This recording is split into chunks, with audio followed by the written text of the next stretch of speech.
ಪೂಜೆ ಮಾಡೋ ಬಿಡಿಸ್ಬಿಟ್ಟು ಜೈ ಶ್ರೀ ಬಂತು ಗಾಳಿವಡೆಯ ಶ್ರೀ ವೀರಭದ್ರ ತಂತ್ರ ಪ್ರಯೋಗ ಕನ್ನಡ ಯೂಟ್ಯೂಬ್ ಚಾನಲ್ಗೆ ಸುಸ್ವಾಗತ. ವೀಕ್ಷಕರ, ಇಂದಿನ ಈ ವಿಡಿಯೋದಲ್ಲಿ ನಿಮಗೆ ಪರಿಚಯಿಸುತ್ತಿರುವ ಅತ್ಯದ್ಭುತವಾಗಿರ್ತಕ್ಕಂಥ ವನವೃಕ್ಷ. ವೃಕ್ಷ ಅಂದರೆ ಮರ, ಆಲದ ಮರವನ್ನು ವಟವೃಕ್ಷ ಅಂತ ಇದನ್ನು ಕರಿತಕ್ಕಂಥದ್ದು. ವಟವೃಕ್ಷ ಅಂದರೆ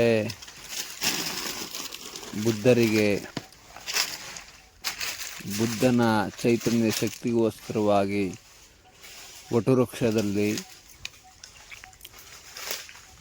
ಧ್ಯಾನ ಮಾಡಿ ಅವರು ಸಿದ್ಧಿ ಸಾಧನೆಗಳನ್ನ ಮಾಡಿಕೊಂಡು ಅವರು ಒಂದೊಳ್ಳೆ ರೀತಿಯಲ್ಲಿ ಸಾಧನೆಗಳನ್ನ ಮಾಡಿರೋಂಥವ್ರು. ಅವ್ರ ಬಗ್ಗೆ ನಾವು ಮಾತಾಡೋಕ್ಕೂ ನಮಗೆ ಶಕ್ತಿ ಇಲ್ಲ, ಅವ್ರ ಬಗ್ಗೆ ನಾವು ಕೊಂಡಾಡೋಕ್ಕೂ ನಮಗೆ ಶಕ್ತಿ ಇಲ್ಲ.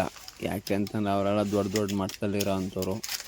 ಅದೇನೇ ಇರಲಿ, ಇದನ್ನು ಈ ಒಂದು ವನಸ್ಪತಿಯನ್ನು ವಾಮಮಾರ್ಗದಲ್ಲಿ, ವಾಮಾಚಾರ, ಮಾಟ, ಮಂತ್ರ, ತಂತ್ರ, ಕುತಂತ್ರ ಪ್ರಯೋಗದಲ್ಲಿ ದೊಡ್ಡ ಮಟ್ಟದಲ್ಲಿ ಇದನ್ನು ಸಿದ್ಧಿ ಸಾಧನೆಗೋಸ್ಕರವಾಗಿ ಬಳಸ್ತಕ್ಕಂಥದ್ದು ವಿಧಿವಿಧಾನಗಳು ಸಾಕಷ್ಟು ರೀತಿಯಲ್ಲಿ ಇರ್ತದೆ. ಮತ್ತು ಆಯುರ್ವೇದಿಕ್ ಪದ್ಧತಿಗಳಲ್ಲೂ ಇದು ತೊಗಟೆ, ಇದ್ರ ಎಲೆ, ಇದ್ರ ಹಣ್ಣು, ಇದ್ರ ಕಾಯಿ, ಇದ್ರ ಬೀಜ, ಇದೆಲ್ಲ ಏನೇನೋ ಬಳಸ್ಕೊಂಡು ಏನೇನೋ ಔಷಧಿಗಳನ್ನು ಮಾಡಿಕೊಂಡು ಏನೇನೋ ಮಾಡ್ತಾರೆ. ಆಯಿತಾ? ಇದು ತಾಯಿ ಬೇರು. ಇದರ ತಾಯಿ ಬೇರು ದೊಡ್ಡ ಮಟ್ಟದಲ್ಲಿ ಕೆಲಸ ಮಾಡ್ತದೆ.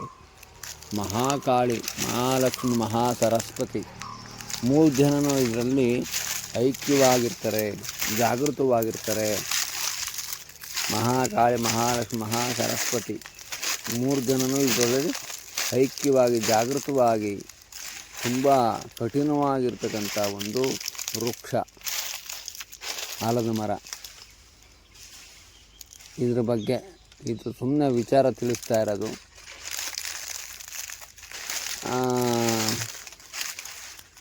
ಇನ್ನೊಂದು ವಿಚಾರ ಏನು ಅಂತಂದರೆ, ಪ್ರಕೃತಿದತ್ತವಾಗಿ ಮತ್ತು ವಂಶಗತವಾಗಿ ಬಂದಿರತಕ್ಕಂಥ ದೇವತಾ ವಿಗ್ರಹಗಳು ಅಥವಾ ದೇವತಾ ಫೋಟೋಗಳು, ದೇವರಿಗೆ ಸಂಬಂಧಪಟ್ಟಿರ್ತಕ್ಕಂಥದ್ದು ಯಾವುದೋ ಒಂದು ಫೋಟೋ ಇಟ್ಕೊಳ್ಳಿ, ಒಂದು ಪೂಜೆ ಮಾಡ್ಕೊಳ್ಳಿ, ಅದಕ್ಕೇನೋ ಸಂಬಂಧಪಟ್ಟಿರ್ತಕ್ಕಂಥದ್ದು ಏನೋ ಒಂದು ಮಾಡ್ಕೊಳ್ಳಿ. ಅದೇನು ಬೇಜಾರಿಲ್ಲ, ಅದೇನು ಸಮಸ್ಯೆ ಇಲ್ಲ. ನೀವು ಹೋಗಿದ್ದ ಕಡೆ ಎಲ್ಲ ಒಂದೊಂದು ಫೋಟೋ ತಗೊಂಬರೋದು, ಹೋಗಿದ್ದ ಕಡೆ ಎಲ್ಲ ಒಂದೊಂದು ದೇವ್ರು ತಗೊಂಬರೋದು, ಹೋಗಿದ್ದ ಕಡೆ ಎಲ್ಲ ನೀವೆಲ್ಲ ಧರ್ಮಸ್ಥಳ, ಹೊರನಾಡು, ಶೃಂಗೇರಿ, ಕಾಶಿ, ಅಲ್ಲಿ ಇಲ್ಲಿ ಕೇದಾರ, ಅಂಬಾಬ ಎಲ್ಲೆಲ್ಲಿ ಓದ್ತಿರೋ ಎಲ್ಲ ಒಂದೊಂದು ಫೋಟೋ ತಗೊಂಬಿಟ್ಟು ಎಲ್ಲ ಜೋಡಿಸ್ಬಿಡೋದು. ಆ ದೇವ್ರು ಏನೋ ಒಂದು ಯಾವನೋ ಒಬ್ಬ ಜ್ಯೋತಿಷಿ ಬರ್ತಾನೆ, ಅವನೇನೋ ಹೇಳ್ತಾನೆ, ಇದು ಹಂಗಾಗೈತೆ, ಇದು ಹಿಂಗಾಗೈತೆ, ಅದು ಆ ಥರ ತೆಗೆದಾಕ್ಬಿಡಿ, ಈ ಥರ ತೆಗೆದಾಕ್ಬಿಡಿ ಅಂತಂದ್ಬಿಟ್ಟು ಹೇಳ್ತಾರೆ. ಆವಾಗ ನೀವೇನು ಮಾಡ್ತೀರಾ? ಇದರಿಂದ ನಮಗೇನೋ ಕೆಟ್ಟದಾಗೋಗ್ಬಿಡ್ತೇನೋ ಅಂತಂದ್ಬಿಟ್ಟು ತಗೊಂಡೋಗ್ಬಿಟ್ಟು ಎಲ್ಲೋ ತಗೊಂಡೋಗಿ ಅಲ್ಲಿ ಆಲದ ಮರದ ಬುಡಕ್ಕೋ, ಇಲ್ಲ ಹಳ್ಳಿ ಮರದ ಬುಡಕ್ಕೋ, ಬೇವಿನ ಮರದ ಬುಡಕ್ಕೋ, ಇಲ್ಲ ತಗೊಂಡೋಗಿ ನೀರು ಹೊಳಿಕೋ ಎಲ್ಲೋ ಎಷ್ಟು ಬಿಡ್ತೀರ. ಆಯಿತಾ? ಏನಕ್ಕೆ ಇವಾಗ 4 ಜನ ಮಕ್ಕಳನ್ನ ಸಾಕೋಕ್ಕೆ ನಿಮ್ಮ ಕೈಲಿ ಆಗ್ತಿಲ್ಲ. ಇನ್ನು 10 ಜನ ಮಕ್ಕಳನ್ನ ನಾನು ದತ್ತು ತಗೊಂಡು ಸಾಕ್ತೀನಿ ಅಂತಂದರೆ ಅದು ತಪ್ಪಾಗ್ತದೆ ಮಗ. 4 ಜನ ನಿಮ್ಮ ಮನೆಗಿರೋ 4 ಜನ ಮಕ್ಕಳನ್ನೇ ನಿಂಗೆ ಸಾಕೋಕ್ಕೆ ಶಕ್ತಿ ಇಲ್ಲ. ನಿನಗೆ ಇರೋ ದೇವ್ರುಗಳ್ನೆಲ್ಲ ತಗೊಂಬಂದು ನೀನು ಸಾಕೋಕ್ಕೆ ಶಕ್ತಿ ಐತಾ? ಎಲ್ಲರಿಗೂ ನೈವೇದ್ಯ ಮಾಡಬೇಕು, ಎಲ್ಲರಿಗೂ ಪೂಜೆ ಮಾಡಬೇಕು, ಎಲ್ಲರಿಗೂ ಅರಿಶಿನ, ಕುಂಕುಮ, ಊದುಗಡ್ಡಿ, ಕರ್ಪೂರ, ವಿಳ್ಯದೆಲೆ, ಅಡಿಕೆ, ಹೂವು ಎಲ್ಲದೂ ಮಾಡಬೇಕು. ಇವೆಲ್ಲ ಮಾಡೋಕ್ಕಾಗಲ್ಲ ಅಂತಂದ್ಬಿಟ್ಟು ದೇವ್ರುಗಳ್ನ, ಈ ಫೋಟೋಗಳ್ನ ಹೋದ ಕಡೆ ಎಲ್ಲ ಏನೋ ಮಾತಿರ್ತಾರೆ ಅಂತಂದ್ಬಿಟ್ಟು ನೆನಪಿಗಿರಲಿ, ಹಂಗಿರಲಿ, ಹಿಂಗಿರಲಿ. ಏನಕ್ಕೆ ಓದ್ತೀರಾ? ದೇವ್ರ ದರ್ಶನ ಮಾಡ್ತೀರಾ, ಕೈ ಮುಗಿತೀರಾ, ಧ್ಯಾನ ಮಾಡ್ತೀರಾ, ಅನುಷ್ಠಾನ ಮಾಡ್ತೀರಾ, ಮಾಡ್ಕೊಳ್ಳಿ. ಆ ದೇವ್ರುಗಳೆಲ್ಲ ಫೋಟೋಗಳು ತಗೊಂಬಂದು ಇಲ್ಲಿ ಇಟ್ಕೊಂಡು ಇಲ್ಲೇನೂ ಆಗಲಿಲ್ಲ, ಯಾವನೋ ಏನೋ ಹೇಳ್ದ, ಇನ್ನೊಬ್ಬ ಏನೋ ಹೇಳ್ದ, ಮತ್ತೊಬ್ಬ ಏನೋ ಹೇಳ್ದ, ಅವನ್ನೆಲ್ಲ ತಗೊಂಬಂದು ಜೋಡಿಸ್ಕೊಂಡು ಅಲ್ಲೇನೂ ಆಗಲಿಲ್ಲ ಅಂದಾಗ ತಗೊಂಬಂದು ಇಲ್ಲೆಲ್ಲ ಇಂಥ ಪ್ರಕೃತಿ ಒಳಗೆ ನೋಡಿ. ಅಂದರೆ ಇದು ನಿಸರ್ಗ ಹೆಂಗೈತಿದು. ಇಂಥ ಕಡೆ ಎಲ್ಲ ತಗೊಂಬಂದು ದೇವ್ರುಗಳ್ನೆಲ್ಲ ನೀವು ನಿಮ್ಮ ಮಕ್ಕಳು ಬಂದಂಗೆ ಬರ್ತಾರೆ ಅವರು. ನೀವೊಂದು ಕ್ಷೇತ್ರದಿಂದ ಒಂದು ದೇವತೆನ ತಗೊಂಬಂದಾಗ ನಿಮ್ಮ ಮಕ್ಕಳು ಬಂದಂಗೆ ಬರ್ತಾರೆ. ಆ ದೇವತೆಗಳನ್ನು ನೀವು ಅನಾಥ ಮಾಡಿದಾಗ ಅದ್ರ ದೋಷ ನಿಮಗೆ ಬರ್ತದೆ. ಅರ್ಥ ಆಗ್ತದಾ? ದಯಮಾಡಿ ಇಂಥ ತಪ್ಪು ಕೆಲಸಗಳನ್ನ ಮಾಡಬೇಡಿ. ಈ ವಟವೃಕ್ಷದ ಬಗ್ಗೆ ಮತ್ತು ಇದರ ಒಂದು ಅನುಷ್ಠಾನದ ಬಗ್ಗೆ ಮುಂದಿನ ವಿಡಿಯೋದಲ್ಲಿ ನಾನು ತಿಳ್ಸ್ಕೊಂಡು ಕೊಡ್ತೀನಿ.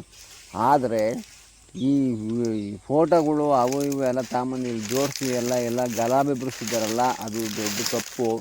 ದಯಮಾಡಿ ಇಂಥ ವಿಚಾರಗಳಿಗೆ ಕೈ ಹಾಕಬೇಡಿ, ಇಂಥವಕ್ಕೆಲ್ಲ ಹೋಗಬೇಡಿ. ಹೋಗ್ತೀರಾ, ಸನ್ನಿಧಾನದಲ್ಲಿ ಕೂತ್ಕೊಳ್ಳಿ, ಧ್ಯಾನ ಮಾಡಿ, ಪ್ರಾರ್ಥನೆ ಮಾಡ್ಕೊಳ್ಳಿ, ಭಗವಂತನ ಆಶೀರ್ವಾದ ಪಡ್ಕೊಳ್ಳಿ, ಅನುಷ್ಠಾನ ಮಾಡ್ಕೊಳ್ಳಿ. ನಿಮಗೆ ಗೊತ್ತಿರ್ತಕ್ಕಂಥ ಮಂತ್ರಗಳನ್ನು ಅಭಿಮಂತ್ರಿಸ್ಕೊಳ್ಳಿ, ಅನುಷ್ಠಾನ ಮಾಡಿ. ಆಯಿತಾ? ಅದು ಬಿಟ್ಬಿಟ್ಟು ಏನೇನೋ ಮಾಡಿ ಎಲ್ಲ ಗಲಾಭೆ ಬಿಡಿಸೋಂಥ ಕೆಲಸಗಳನ್ನ ದಯಮಾಡಿ ಮಾಡಬೇಡಿ. ಇದರಿಂದ ನಿಮಗೆ ತೊಂದರೆ ಆಪತ್ತು ತಪ್ಪಿದ್ದಲ್ಲ ಮಗ.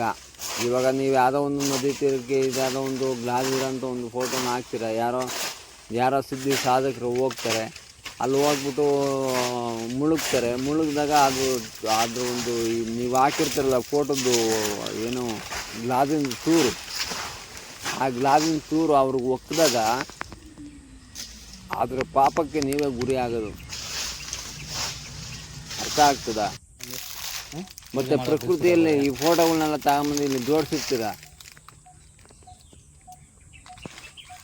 ಈ ಮರಗಳ ಹತ್ರ ಎಲ್ಲ ತಗೊಂಡೋಗಿ ಫೋಟೋಗಳೆಲ್ಲ ಜೋಡಿಸಿರ್ತೀರಲ್ಲ, ಅಲ್ಲಿ ಗೆದ್ದಲು ಹಿಡಿತದೆ. ಗೆದ್ದಲು ಹಿಡಿದಾಗ ಮರಕ್ಕೆ ತೊಂದರೆ ಆಗ್ತದೆ. ಆ ಮರದ ಶಾಪವೂ ಸಹ ನಿಮಗೆ ಪರಿಣಾಮಕಾರಿಯಾಗಿ ದೋಷಗಳು ಉಂಟು ಮಾಡುತ್ತದೆ. ಹಂಗಿರೋದ್ರಿಂದ ದಯಮಾಡಿ ಇಂಥ ಕೆಲಸಗಳನ್ನ ಯಾರು ಮಾಡಬೇಡಿ. ಇನ್ನು ವಟವೃಕ್ಷದ ಬಗ್ಗೆ ಇದಕ್ಕೆ ಸಂಬಂಧಪಟ್ಟ ಹಾಗೆ ಕೆಲವೊಂದು ವಿಚಾರಗಳಿದ್ದಾವೆ, ಅದನ್ನು ಮುಂದಿನ ವೀಡಿಯೋದಲ್ಲಿ ತಿಳಿಸ್ಕೊಂಡು ಕೊಡ್ತೀನಿ. ಅಲ್ಲಿವರೆಗೂ ಧನ್ಯವಾದಗಳು. ಪ್ರಕೃತಿನ ಸಂರಕ್ಷಣೆ ಮಾಡಿ, ಪ್ರಕೃತಿನ ಆರಾಧನೆ ಮಾಡಿ, ಪ್ರಕೃತಿನ ತಬ್ಕೊಳ್ಳಿ. ಆಯಿತಾ? ಧನ್ಯವಾದ.